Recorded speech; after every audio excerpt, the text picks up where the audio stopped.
Maintenant que tes publicités sont prêtes, je vais te montrer la structure de campagne exacte ainsi que toute la stratégie que je mets en place pour toucher mes leads à 22 centimes grâce à Facebook Ads. Alors, la lead machine, mode d'emploi. Comment ça fonctionne cette stratégie de génération de leads sur Facebook? Eh bien, tout simplement, il y a deux éléments. Il y a déjà la campagne publicitaire et il y a ce qu'on appelle un lead magnet. Le lead magnet, c'est un produit gratuit que tu vas offrir à ton prospect en échange de ses informations personnelles. En général, prénom et email, c'est ce que je te conseille. Sauf si tu fais du closing téléphonique, tu peux demander éventuellement le numéro de téléphone. Il faut savoir que le lead magnet, il est issu de l'étude de ton avatar. Tu prends pas n'importe quelle idée et que tu la transformes en lead magnet ou en produit gratuit, ça fonctionne pas comme ça.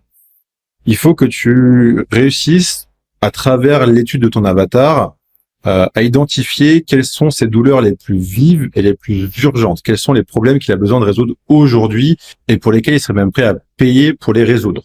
Et tu crées un lead magnet qui va résoudre cette douleur, qui va résoudre ces problèmes, du moins en partie. C'est-à-dire que si tu fais un lead magnet, tu peux commencer à aborder le niveau tofu du problème, donc vraiment le niveau un peu débutant, et le niveau un peu plus avancé du problème. Celui-ci, tu le résous dans ton offre payante. Pour résumer, si tu veux, ton lead magnet, tu dois donner aux gens ce qu'ils veulent, ok? Simplement ça. Tu donnes aux gens ce qu'ils veulent et ce dont ils ont besoin tout de suite. Le plus urgent et le plus douloureux. La qualité de ton lead magnet, ça va conditionner 80% des résultats que tu vas avoir avec la stratégie qu'on va voir ensemble. Alors, une fois que tu as un lead magnet avec une landing page appropriée, on va voir comment tu vas structurer tes campagnes de publicité. Déjà, on va avoir une seule campagne de conversion, ok, dans laquelle tu vas avoir 3 ensembles de publicités qui vont traiter du même angle marketing. On commence avec 3 ensembles de publicités, on viendra en rajouter d'autres au fur et à mesure que la campagne se développe. Donc, on commence avec 3. Et pour chaque ensemble de publicités, on va avoir 3 pubs, à savoir un carrousel, une image fixe et une vidéo. La publicité, encore une fois, pour rappel, c'est constitué de la créative et de l'ad copy, ok, du texte publicitaire. Donc, on va voir un petit peu ensemble quel genre d'audience on va avoir dans ces 3 ensembles publicitaires, quelles sont les audiences qu'on va cibler, et ensuite, on va mettre tout ça en place ensemble dans les modules à venir. Donc, quels sont les 3 types d'audiences qui convertissent et qu'on va venir cibler sur tes campagnes de lead gen? La première audience qu'on va cibler, c'est ce qu'on appelle une audience broad. C'est une audience qui va regrouper tout le monde qui vit dans un même pays. Donc, par exemple, tout le monde en France. On vient pas cibler d'intérêts spécifiques. On cible tout le monde dans la région. Hommes, femmes, de 18 à 64 ans. OK? Et la plus simple à paramétrer et à comprendre, on vise tout le monde qui est sur Facebook, Instagram, en France. Deuxième type d'audience qu'on va venir cibler, c'est ce qu'on appelle le stacking interest. C'est un type d'audience qui s'appuie sur l'étude de ton avatar. Donc là encore, ça demande de faire un travail poussé sur ton avatar, mais l'étude de l'avatar, c'est à la base de la réussite de tout, que ce soit le copywriting, le media buying, etc. Donc, si à la sortie de ton étude d'avatar, ton ciblage, c'est les hommes et les femmes de 25 à 47 ans qui aiment la nature et la randonnée, c'est que tu as mal fait ton taf, ok? Il faut que tu ailles plus loin que ça, que tu en saches beaucoup plus sur tes prospects, qu'est-ce qu'ils aiment, qu'est-ce qu'ils font, qu'est-ce qu'ils suivent, pourquoi, comment, etc. Donc, comment ça fonctionne, les stacking d'intérêt? Tu vas identifier tous les centres d'intérêt qu'a ton audience. Ça peut être 5, 6, 10, peu importe. Plus tu en as, mieux c'est.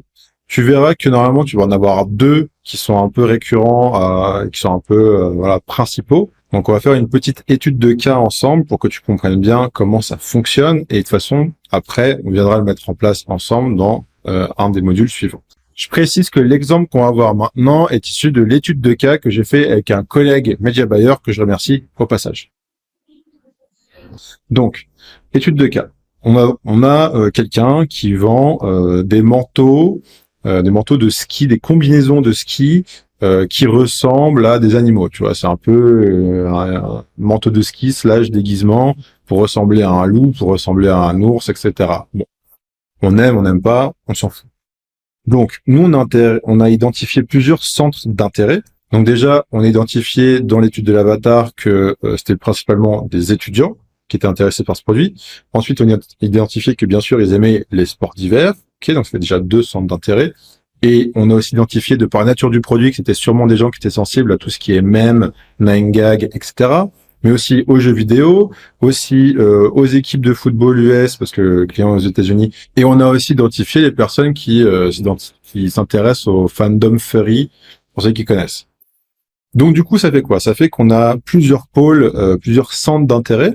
On a deux principaux, à savoir les étudiants et le sport d'hiver. Donc dans les centres d'intérêt d'étudiants, on va regrouper tous les centres d'intérêt en rapport avec les étudiants. Dans les sports d'hiver, on va regrouper tous les intérêts qu'a Facebook sur les sports d'hiver. C'est-à-dire des événements de sport d'hiver, des sports d'hiver tout court, le ski, le snowboard, etc., des personnalités connues de ce monde. Et enfin, on aura un troisième centre d'intérêt complémentaire qui viendra se greffer dans la stacking interest, à savoir soit les mèmes, et là on va targeter tout ce qui est en rapport avec les mèmes, donc 9gag, etc., les jeux vidéo, donc là pareil, on va targeter des événements de jeux vidéo, des streamers, etc., des équipes de football avec une mascotte, etc. Bref, tu as compris le principe.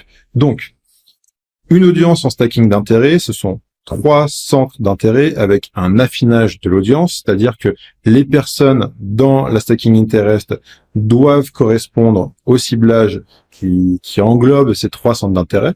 On verra, de toute façon, je t'expliquerai juste après comment ça fonctionne. Et quand on le fera ensemble sur ton BM, tu comprendras un peu mieux ce dont je parle et comment on le met en place. Et donc, du coup, tu dis à Facebook, je veux quelqu'un qui ait cet intérêt 1, cet intérêt 2, cet intérêt 3. Plutôt ce centre d'intérêt 1, ce centre d'intérêt 2 et ce centre d'intérêt 3. Ce que ça fait, c'est que ça va donner à Facebook une base pour travailler et venir chercher tes clients. C'est-à-dire que l'algorithme de Facebook, il est très intelligent. C'est bien, il peut aller chercher tes clients pour toi. Mais là, quand on va lui donner une base assez précise de travail, et ça va l'orienter et ça lui permet d'avoir des résultats beaucoup plus vite. Et donc du coup d'apprendre plus rapidement, et donc du coup d'avoir plus de résultats plus vite et avec plus de bénéfices et de marge pour toi à la fin. Ok? C'est pour ça que les stacking interest, c'est mon audience personnelle préférée. C'est pas une audience de feignants comme l'audience broad que tout le monde fait en ce moment, mais c'est le type d'audience à cibler qui a l'avantage de faire les plus gros retours sur investissement. Ensuite, troisième type d'audience, c'est ce qu'on appelle la LLA plus stacking. Une LLA dans le jargon, c'est-à-dire une audience lookalike. Qu'est-ce que c'est une audience lookalike? Grâce au pixel de Facebook, tu peux demander à Facebook d'analyser le profil de tes clients actuels et de trouver des profils similaires. Donc par exemple, si tu as fait 100 ventes, tu peux demander à Facebook d'analyser le profil de ces 100 personnes et de trouver les 100 000 personnes qui ont le même profil à 99% de correspondance près. Donc, c'est quasiment les mêmes profils à 1% de marge, plus ou moins. Donc, c'est ce qu'on appelle une audience similaire ou une lookalike audience ou une LLA, LLA en abrégé. Donc, sur ce troisième type d'audience à cibler, celui va venir intégrer tes audiences lookalike sur des éléments à haute valeur ajoutée, donc ajout au panier, paiement initié et achat. Donc tu vas demander à Facebook de trouver les audiences similaires de ces événements-là, des personnes qui ont fait ces événements-là, et tu vas les intégrer à ton audience avec en plus tes stacking intérêts juste en dessous. Encore une fois, on va voir comment on va implémenter ça concrètement ensemble sur ton BM. Donc ne t'affole pas si tu comprends pas tout de suite, c'est normal. Quand on le fera ensemble, ça deviendra plus clair.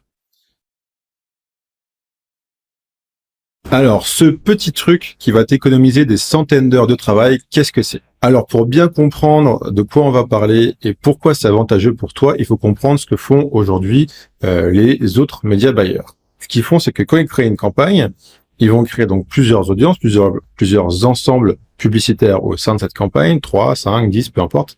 Et chaque ensemble publicitaire a entre 1 et 5 publicités en général. Ce qu'ils font, c'est que à chaque fois, soit ils reviennent créer chaque publicité dans chaque ensemble publicitaire, ce qui leur prend beaucoup de temps, soit ils dupliquent la publicité 1 de l'ensemble publicitaire 1 dans l'ensemble publicitaire 2. Mais ce qui se passe quand tu fais ça, c'est que tu crées une nouvelle pub. Donc tout l'engagement, les likes, les commentaires, les partages que tu avais sur la publicité 1 de l'ensemble de publicité 1, tu ne les auras pas sur la publicité 1 de l'ensemble publicitaire 2. Ok? Donc, ce qu'on va faire, nous, c'est qu'on va créer une bibliothèque de publicité qui nous permet d'utiliser la publicité 1 dans l'ensemble publicitaire 1, 2, 3, 5, 1000, peu importe. Ok, ce qui nous permet de démultiplier l'engagement sur nos publicités. Donc, ça, Facebook, il aime bien. Ça nous permet de booster les résultats de nos publicités parce qu'on les utilise sur des multiples audiences, en plus de nous permettre de créer plus rapidement nos campagnes publicitaires. Donc comment est-ce qu'on fait? On va voir ça ensemble tout de suite.